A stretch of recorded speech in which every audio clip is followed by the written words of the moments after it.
I just felt like though this movie was holding itself back, which it shouldn't have been because it's a Neon movie. Neon doesn't care where you go. Like this movie could have been NC-17 if they wanted it to be, and people still would have checked it out. It's a miracle. You are with child.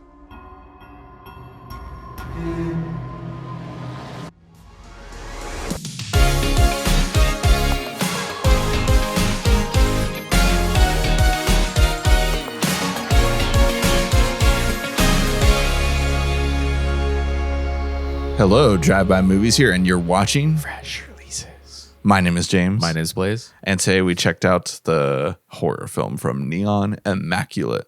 You should laugh.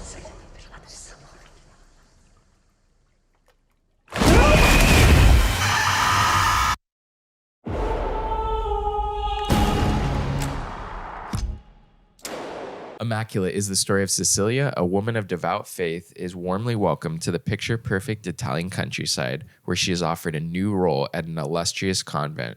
But it becomes clear to Cecilia that her new home harbors dark and horrifying secrets.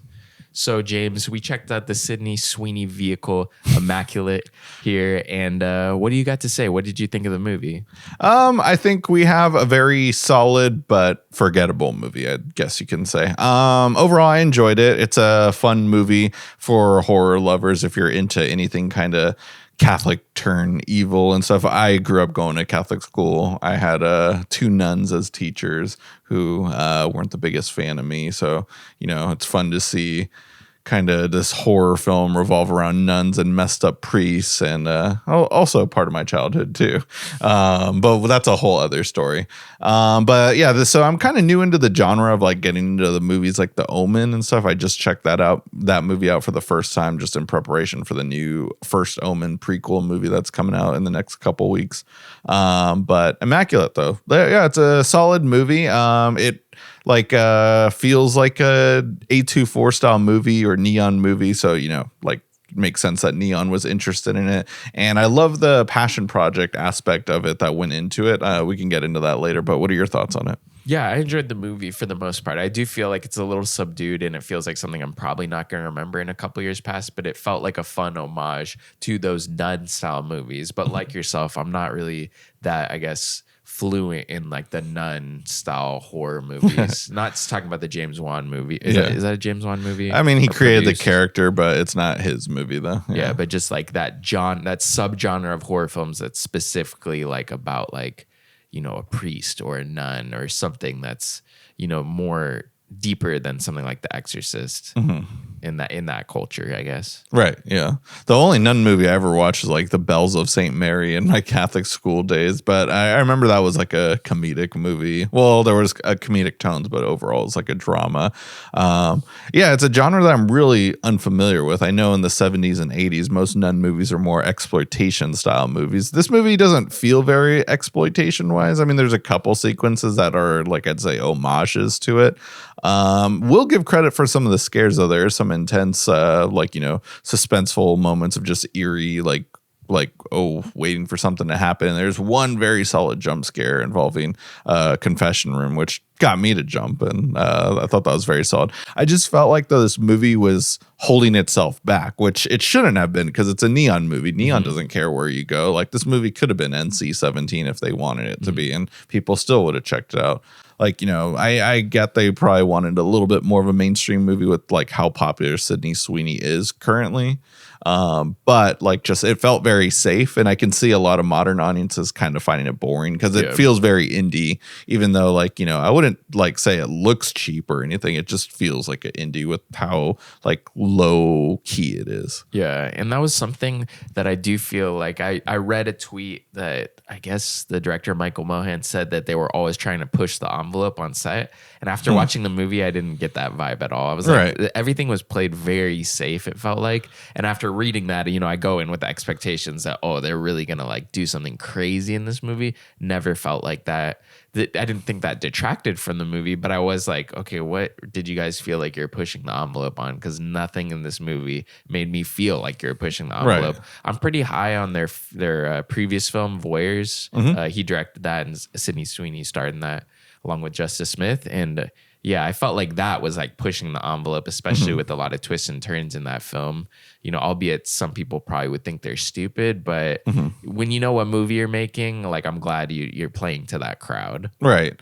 Yeah, that's actually very interesting that they said that, just because a lot of it felt like they were being held back, like as if it was like a 20th Century Fox or Warner Brothers horror film. You know, nothing against those studios. They've put out lots of great horror films over the years, but like with like Barbarian and stuff like that was 20th Century Fox. But just, you know, like it just felt like, it's nothing we haven't seen before, essentially. Like slight spoiler territory, but you know, there's some experiments going on with fetuses and what's it called? Like without is that the plural form? Yeah, maybe. Yeah, yeah.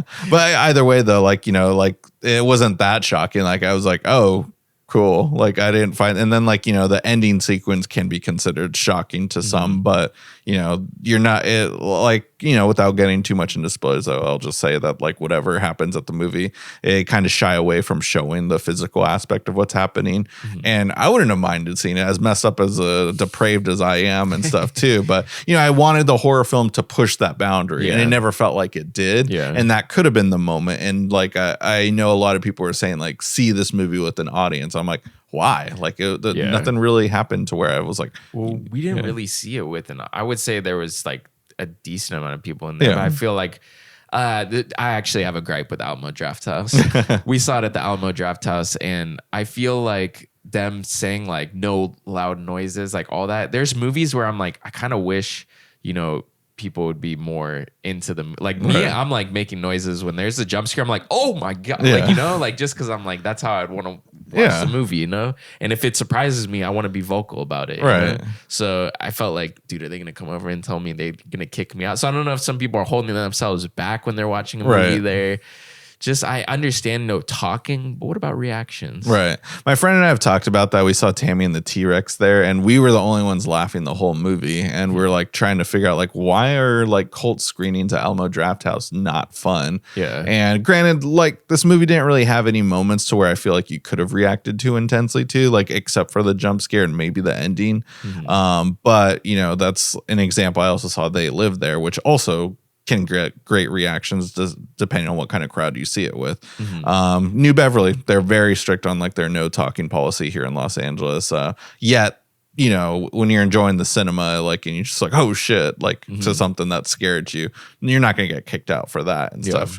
Unless you're being over the top with it. But I agree with that and stuff too. So yeah, like Alamo Drafthouse, I love going there just because you can always rely on it being quiet and not really have to worry about people being little crappy, poopy teenage dorky kids and stuff. You don't have to worry about that problem there, but just you know, it's not necessarily ever really a fun crowd I've ever seen a movie there with. Yeah. I've noticed that lately, but you said that a lot of the repertory screenings there do sell out fast because they're past. So I don't know if that's different, maybe at you know, some of the repertory stuff. But I would have thought Tammy and the T-Rex, if anything, would get, you know, a loud pop in the room. Right. But anyways, yeah, getting back to Immaculate, I would say if you're interested in this movie, it might be worth the watch. But if you don't catch it now, you're probably not going to catch it in the future. Exactly. I'd say it's a great movie to check out on streaming or something, because it feels like it easily could have been streaming and just kind of got released just because Sydney Sweeney is really popular and, you know, it was a box office success with her last film, Not Anyone But You. Anyone But You. She's a great actress. This is the first thing I've seen her, and I've never seen her in anything. I just know about her just from, you know, all the hype she's been getting online. But yeah, she was great in this movie, and I'm glad that she believed in this movie. Apparently, she auditioned for this movie a long time ago, and it fell apart, and just she ended up producing the script and changing it up a little bit. So cool passion project. I do recommend checking it out when it hits streaming. And yeah, great way to help support the show. Let us know what you thought about Immaculate in the comments below. Are we being a little too harsh? Are you agreeing with us? Let us know. And if you guys haven't already, go ahead and smash that like button, hit the subscribe button, and click that notification bell to get all of our latest updates. And speaking of updates, be sure to catch all our social media links down below. We got Instagram, Twitter, TikTok, and we also got our own personal letterbox accounts. That'll conclude this week's episode. Tune in next week for a brand new video.